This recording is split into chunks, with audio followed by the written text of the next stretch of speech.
You just walked out of a succession planning meeting. You feel relieved, not because a plan is in place, but because you made it through the meeting without committing to anything. You nodded. You even agreed that a timeline makes sense. You said, let's circle back next quarter. Not the first time you've said that. And then you closed your office door and felt something between guilt and gratitude that the conversation was over. Welcome to the Free Lawyer Podcast. I'm your host, Gary Miles. You know, as attorneys, we do this for a living, don't we? We spend decades advising clients on business transitions and exit planning. We give them advice on how to plan ahead and think of the future. We would never let our clients operate without a plan, would we? But we're like the estate planning attorney who doesn't have a will, or the cardiologist who hasn't had a checkup in 3 years. You know, that's the paradox. We talk about planning and avoiding risks, but we don't do it ourselves.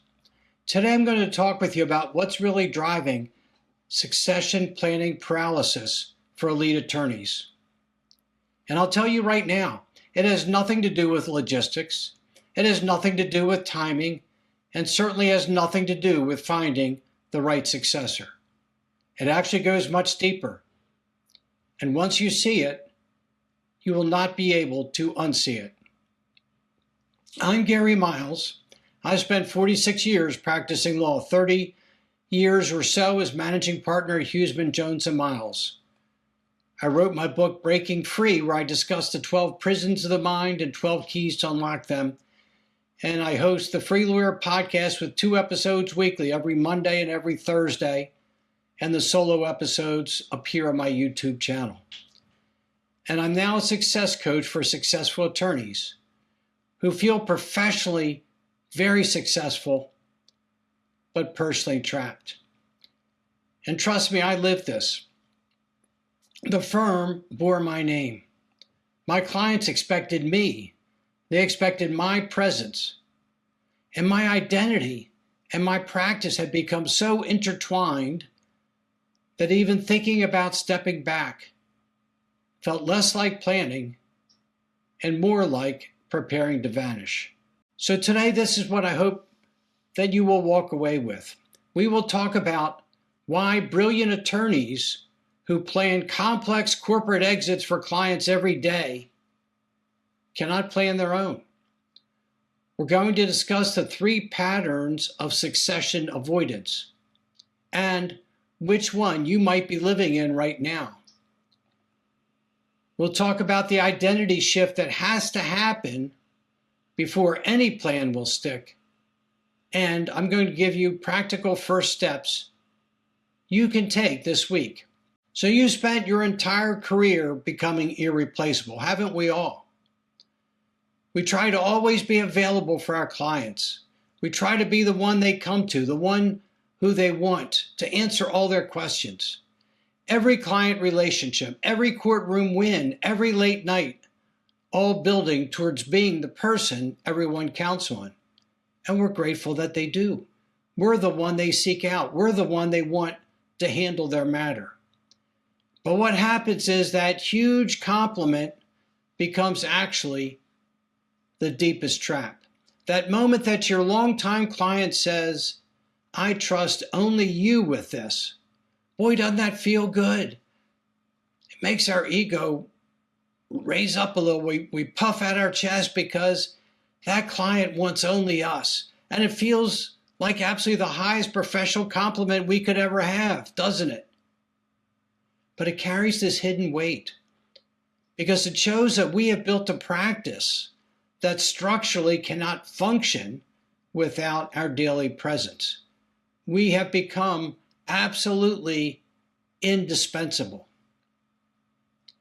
And I've seen where clients who've been with the firm calling specifically for you, I experienced this myself, asking for me, they want me to handle everything, even when a capable associate could certainly handle their matter. Boy, it felt good. It felt validating. I loved it, actually. I loved it. But it was slowly building a cage that I could not see from the inside. And this is the natural outcome of decades operating from what I call the external authority trap. That trap is where your professional worth becomes absolutely inseparable from being needed, from being present, from being wanted, from being the one who handles everything personally. That's the external authority trap. And it creates an architecture of dependency, and it builds quietly. It started when you were a young lawyer, I'll just handle this myself at a time, without delegating it to a fully competent junior associate. It shows up the moment you realize you can't take a 2-week vacation without your phone buzzing and mandatory visits to your laptop. When the associate tells you the client refused anyone but you, and you feel pride and dread in the same breath. That is succession planning paralysis in its purest form. It's not a business failure, but it's an identity crisis wearing a business suit. And I've seen succession paralysis show up in 3 distinct patterns. Each looks different on the surface, but they all share the exact same root, the exact same cause. An identity so fused with the practice that stepping away from it feels impossible. The first face of succession avoidance is a perpetual postponer. He always has a reason why now isn't the right time. I have a major case wrapping up, or my main associate needs another year, or it's an uncertain time in our market. The conditions aren't ideal. I know of one managing partner who was a year away from starting his succession plan for over 7 years. The timeline kept moving, not because circumstances were wrong, although that's what he said, but because he was waiting for a moment when leaving would feel comfortable. And for him, it never felt comfortable. That moment never arrives. Phase 2 is the unconscious saboteur. He actually begins the process. He identifies the successor. He begins to transition his relationships to the junior partner. He puts a timeline on paper, but then quietly he undermines the entire plan without realizing it. For example, the senior partner who just handed her largest client to a capable junior partner, then without being asked, calls the client directly the next week just to make sure everything was going smoothly. Within a month, the client calls her again for every single decision, and the succession plan is dead. See, the head says, I want to transition. But our identity says, if they don't need me, I don't exist. And the identity wins every time. And phase number 3 is the determined denier. I will practice until I can't. I can't tell you how many lawyers I've heard say that. And they think it comes from having a passion for law and client service, and maybe sometimes it does, but mostly it comes from their identity has become being a lawyer, being the indispensable person in the firm. And they see retirement as something that happens to other people, but not to them. And they usually practice until a health crisis forces the issue. And sadly, I've seen this too much. And 30 years of built equity in their firm can evaporate in months because no infrastructure existed. So let me ask you this. Which of these 3 resonates most with you? And be honest, because that honesty is where the work begins. If what I'm describing sounds at all familiar, if you're recognizing yourself in these patterns, I want you to know that this is exactly the kind of thing we work through inside the Free Lawyer Framework. I offer a complimentary coaching call for managing partners and senior attorneys and successful lawyers. It's not a sales pitch. It's just a real conversation about what's keeping you stuck.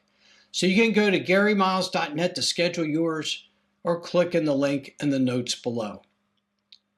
So let's talk now about the really important question. What are the real costs of staying frozen? This is the financial reality.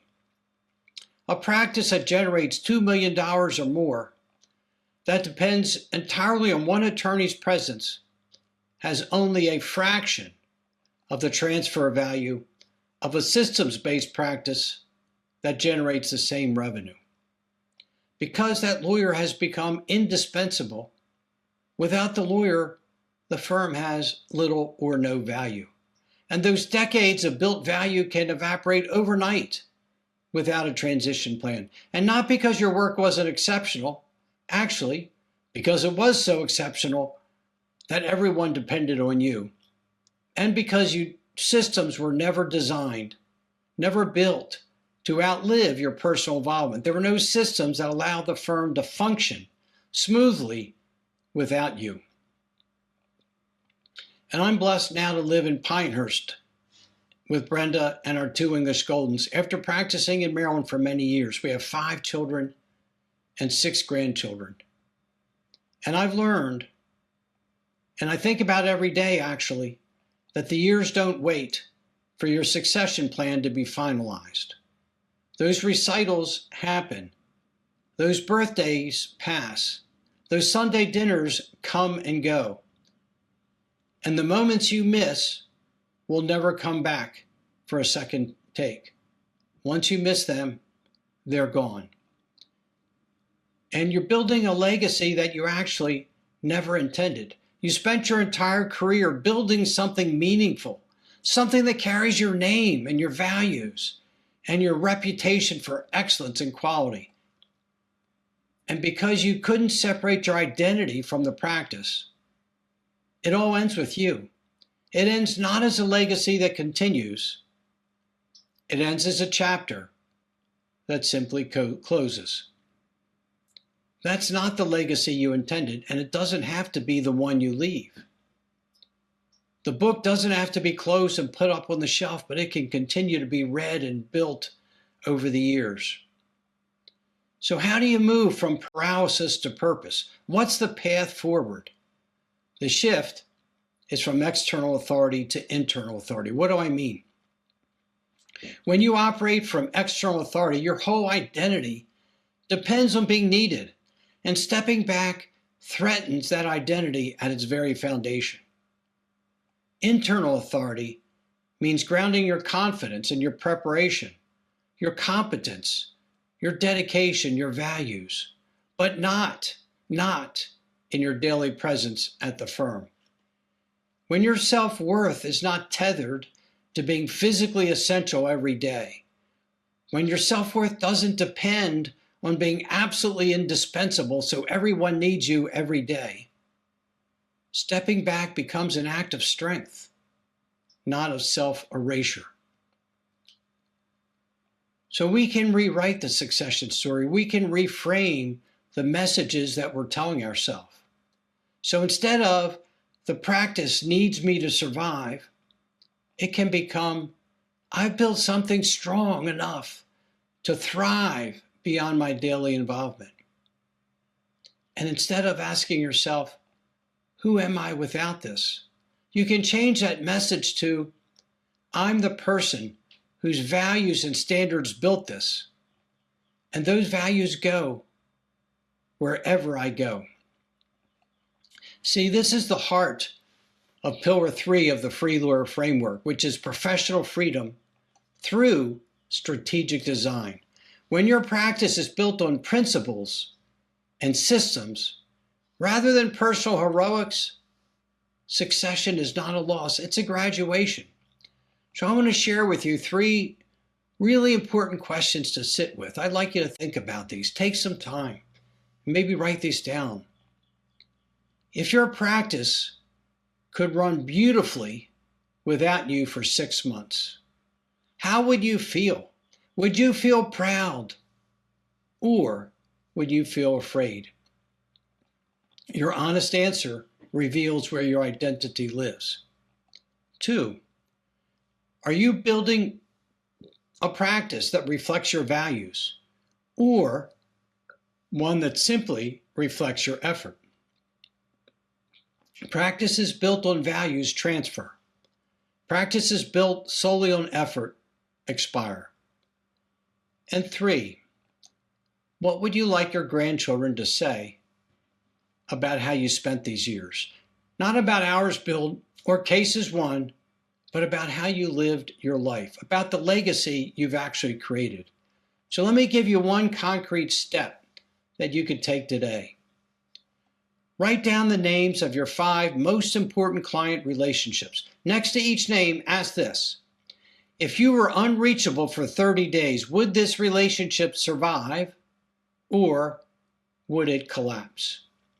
That honest inventory tells you more about your succession readiness than any consultant's report.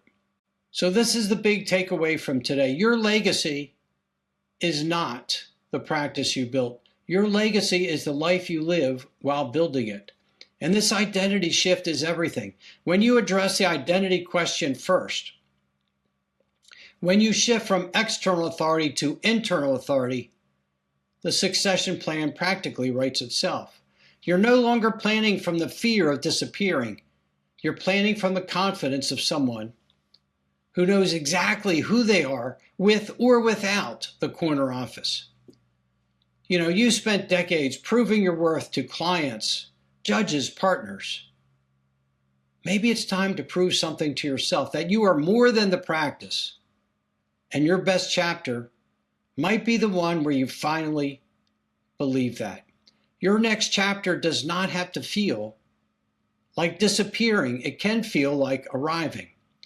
If you're a managing partner or senior attorney and you recognize that something deeper needs to shift before any succession plan will stick, I'd love a conversation with you.